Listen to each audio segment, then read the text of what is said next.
இந்திய அரசியலமைப்பில் மிக முக்கிய பங்காற்றிய ஒரு மூத்த இந்திய அரசியல்வாதி மற்றும் நீண்ட காலம் மத்திய அமைச்சராக பணியாற்றிய சர்தார் ஸ்வரன் சிங் அவர்களுடைய சரித்திரத்தை இன்றைய சான்றோர் சரித்திர நிகழ்ச்சியில் நினைவு கூர்வதில் பெருமையடைகின்றோம். சர்தார் ஸ்வரன் சிங் அவர்கள் 1907 ஆண்டு ஆகஸ்ட் மாதம் 19ஆம் தேதி அன்று பிறந்துள்ளார். 1994 ஆண்டு அக்டோபர் மாதம் 30ஆம் தேதி காலமாகியுள்ளார்.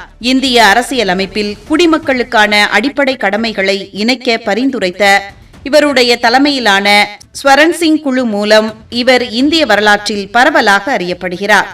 அவசர நிலை காலத்தின் போது அப்போதைய பிரதமர் இந்திரா காந்தியால் இந்திய அரசியலமைப்பை மறுபரிசீலனை செய்த சர்தார் ஸ்வரன் சிங் தலைமையில் ஒரு குழு அமைக்கப்பட்டது. இந்திய குடிமக்களுக்கு உரிமைகள் இருப்பது போல நாட்டிற்கான கடமைகளும் இருக்க வேண்டும் என்று இக்குழு பரிந்துரைத்தது. இந்த பரிந்துரைகளின் அடிப்படையில் 1976ஆம் ஆண்டு மேற்கொள்ளப்பட்ட 42வது அரசியலமைப்பு திருத்தச் சட்டத்தின் மூலம் இந்திய அரசியலமைப்பின் பகுதி 4A மற்றும் சரத்து 51A ஆகியவற்றின் கீழ் 10 அடிப்படை கடமைகள் சேர்க்கப்பட்டன. பாபு ஜெகஜீவன் ராமுக்கு அடுத்தபடியாக இந்தியாவின் மத்திய அமைச்சரவையில் மிக நீண்ட காலம் அமைச்சராக பணியாற்றிய பெருமை ஸ்வரன் சிங் அவர்களுக்கு உண்டு. ஜவஹர்லால் நேரு, லால் பகதூர் சாஸ்திரி, இந்திரா காந்தி ஆகிய 3 பிரதமர்களின் அமைச்சரவைகளிலும் இவர் பணியாற்றியுள்ளார்.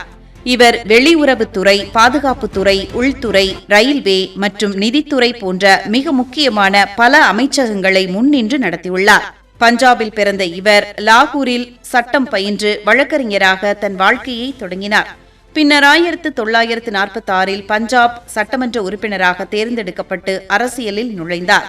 பொது வாழ்வில் இவருடைய சிறந்த சேவையை பாராட்டி 1992ஆம் ஆண்டு இந்திய அரசு இவருக்கு நாட்டின் 2வது மிக உயரிய பொதுத்துறை விருதான பத்ம விபூஷன் வழங்கி கௌரவித்தது. பன்னாட்டு மாநாடுகளில் இந்தியாவின் பிரதிநிதியாக பங்கேற்ற போதும் மிக எளிமையான வாழ்க்கையையே இவர் வாழ்ந்து வந்தார். இந்திய அரசியலமைப்பில் மிக முக்கிய பங்காற்றிய ஒரு மூத்த இந்திய அரசியல்வாதி மற்றும் நீண்ட காலம் மத்திய அமைச்சராக பணியாற்றிய சர்தார் ஸ்வரன் சிங் அவர்களுடைய சரித்திரத்தை இன்றைய சான்றோர் சரித்திர நிகழ்ச்சியில் அறிந்து கொண்டதில் மிக்க மகிழ்ச்சி அடைகின்றோம்.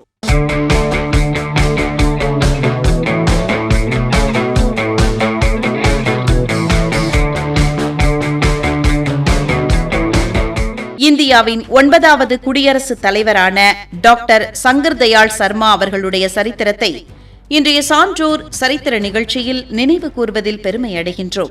1918ஆம் ஆண்டு ஆகஸ்ட் மாதம் 19ஆம் தேதி அன்று பிறந்துள்ளார். 1999ஆம் ஆண்டு டிசம்பர் மாதம் 26ஆம் தேதி அன்று டாக்டர் சங்கர் தயாள் சர்மா அவர்கள் காலமாகியுள்ளார். இந்தியாவின் மிக உயரிய பதவியான குடியரசுத் தலைவர் பதவியை வகித்தார். அதற்கு முன்பாக நாட்டின் 8வது துணை குடியரசுத் தலைவராகவும் பணியாற்றியுள்ளார். மத்திய பிரதேச மாநிலத்தின் தலைநகரான போபாலில் பிறந்தார். ஆக்ரா மற்றும் லக்னோ பல்கலைக்கழகங்களில் சட்டம் பயின்றார்.